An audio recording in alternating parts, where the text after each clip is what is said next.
रामवती दूध बेचने का काम करती थी। उसके पति का स्वर्गवास हो चुका था। उसका एक बेटा था रवि। रवि अपनी माँ से बहुत प्यार करता था। एक दिन उसकी माँ ने कहा, रामवती बेटा, मैं तेरी शादी करना चाहती हूँ। तू तो महीनों शहर में रहता है, मैं चाहती हूँ तू शादी कर ले। रवि, ठीक है माँ, लेकिन मेरी एक शर्त है। मेरी पत्नी यहीं रहकर तुम्हारी सेवा करेगी। रमावती, अच्छा ठीक है, देखा जाएगा।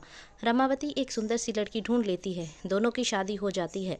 कंचन बहू बनकर उनके घर आ जाती है। शादी के एक सप्ताह बाद रवि शहर जाने लगता है तो कंचन उससे जिद करती है कि वह उसे भी अपने साथ ले जाए।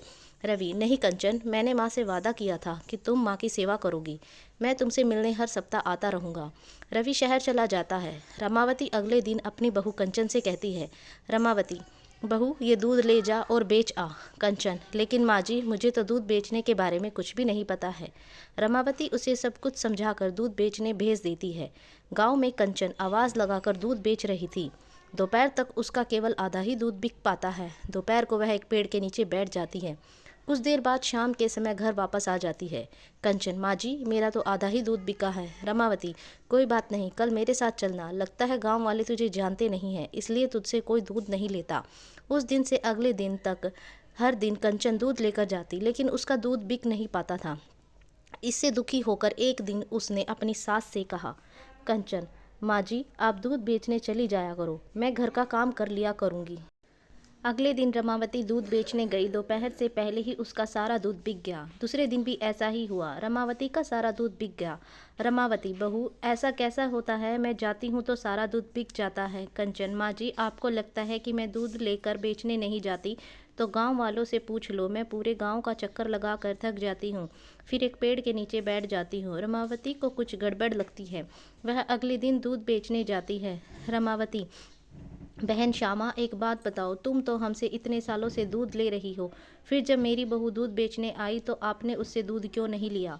श्यामा, बहन, तुम्हारी बहू बहुत अकड़ में रहती है। वह दूध के दाम भी ज़्यादा लेती है और नाप में भी कम दूध देती है, इसलिए पूरा गांव उससे दूध नहीं लेता। रमावती घर आकर कंचन से पूछती है तो वो कहती है, कंचन, देखो माँ जी, सब गांव वाले झूठ बोलते हैं। आपको दूध बेचना है तो आप बेचो, मैं तो ऐसे झूठे लोगों को दूध बेचने नहीं जाऊंगी। रमावती, ठीक है, कल से मैं दूध बेचने जाऊंगी। कुछ दिन बाद रवि घर आता है। अगले दिन वह गांव में घूमने जाता है तो गांव वाले उसे सारी बात बताते हैं। रवि गुस्से में घर आता है। रवि, कंचन, सभी गांव वाले तुम्हारी बुराई कर रहे हैं। रमावती, अरे बेटा, कोई बात नहीं, मैंने ही बहू से दूध के दाम बढ़ाने के लिए कहा था। यही बात गांव वालों को बुरा लग गया। कंचन, नहीं, ऐसा बात नहीं है। दरअसल माँ ने ही गांव की औरतों के सामने मेरी बुराई की है, इसलिए वे मुझे गलत समझते हैं। मुझे शहर ले चलिए। रवि, मेरी माँ कभी किसी की बुराई नहीं कर सकती। माँ, क्या बात है? तब रमावती ने सारी बात बताई। रवि, सच सच बता, क्या बात है? नहीं तो मैं शहर से कभी वापस नहीं आऊँगा।